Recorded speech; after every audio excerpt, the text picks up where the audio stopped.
Okay, so the zinnias are on their way out. I'm saving these for seed because they were just beautiful. But you can see the Babington leeks. They're up all over here. There you go. We finished putting in a new bed, and I planted garlic every 24 inches in here. I'm gonna put my tomatoes in between those. Thank you. That's a blue jay for anyone who's curious. This is the fall garden, so these are turnips, and I've got some beets right here. They're kind of behind. I think these are radishes and yodfa. It's like a broccoli type thing. It makes little broccoli heads, but the leaves are actually really good. These are broccolis, and I'm really kind of hoping we get some broccoli heads before the hard frosts, but no guarantees. These are celeries, and these are radishes, rat-tail radishes and daikon radishes.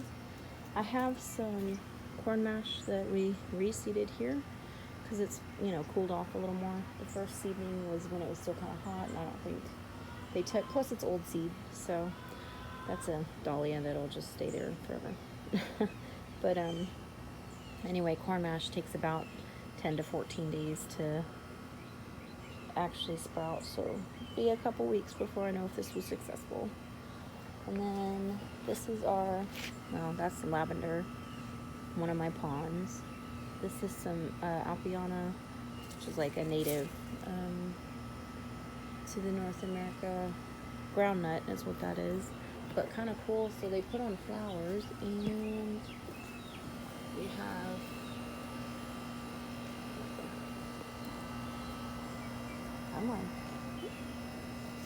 we have some beans. So they are in the leguminous family. This is the compost bins for any of you guys who are really curious. And so that is my pine cone ginger, variegated pine cone ginger. It took off. It looks great, and I'm happy, but I gotta bring it inside for the winter because it's not gonna make it through the frost. And that's just regular ginger that was really struggling, but it seems to get happy in the last part of the year. I'll take that inside, but chances are it'll just kind of die down on the inside over the winter, and then I'll bring it back out. Let's see. We have some rattlesnake green beans. Only a few of these actually took off, but there's some beans. I don't know if you can see them. Probably not, but there are some beans up there for me to harvest. And this is, I planted about 4 right here. Purple tree collards. This is the only one that made it through the heat of summer, and now it's really bounced back. So those would be some really good collard greens. They do not really make it through the winter. A lot of, everybody's like, tree collards, they'll make it through your zone 8 winter. Well, that's really subjective. So not all the time. These are perennial leeks. I really should have thinned those this year if I wanted to get a bunch more, but I didn't. I just wanted them to get bigger because I thinned them last year. So next year I'll thin them out to just a handful of like nice solid ones.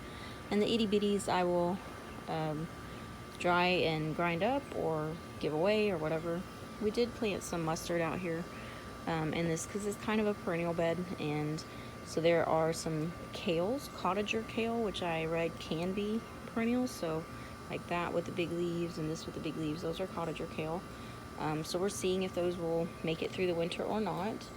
And it looks like maybe I think it's an elephant garlic that I just randomly stuck in here. So I do like dill.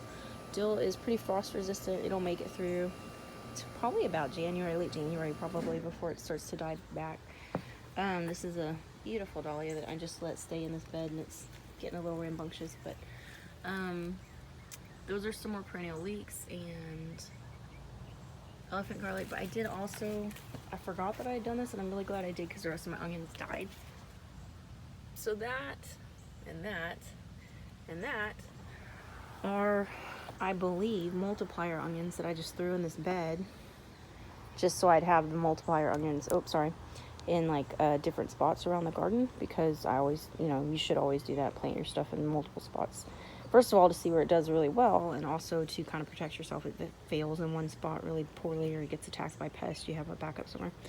And then also way back here, and here, those are French sorrel, which is a pretty old green. It does have oxalic acid, which can inhibit your ability to process calcium, so you don't want to eat tons of it, but it's a good green, and it's gonna live, you know, indefinitely here, so pretty happy about that. Over here, this is, I don't think you can see it, but right here, the non-bean leaves, right, these are muscadine grapes, and this is also a different variety of muscadine grape that I've let just kind of grow up all over here this year. So I'm actually gonna trim that down probably in January, when it's really, okay, getting a little too rambunctious there with the grapevine. But so I'll trim this back, and then I'm hoping next year we'll actually have grapes. That would be cool. Some leftover sweet potatoes, I am not yanking those up because I planted a good deal of garlic in this bed. I don't know how many, but it's a lot.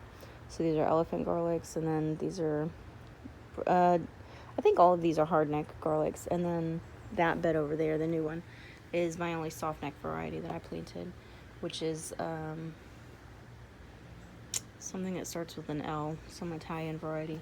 So anyway, there's some onions here, you just can't see them, they're itty bitty. So I'm just going to let the sweet potatoes basically die off and freeze, because I don't want to disrupt the roots. I don't want to yank stuff up while the garlic is growing, and these roots are close enough to the surface where they really will die in a frost. If they were deeper, they would come back next year, but they're not. So, alright, that is, say hi, Charlie. That's the vegetable garden tour. I might take you around the chicken run later. We'll see.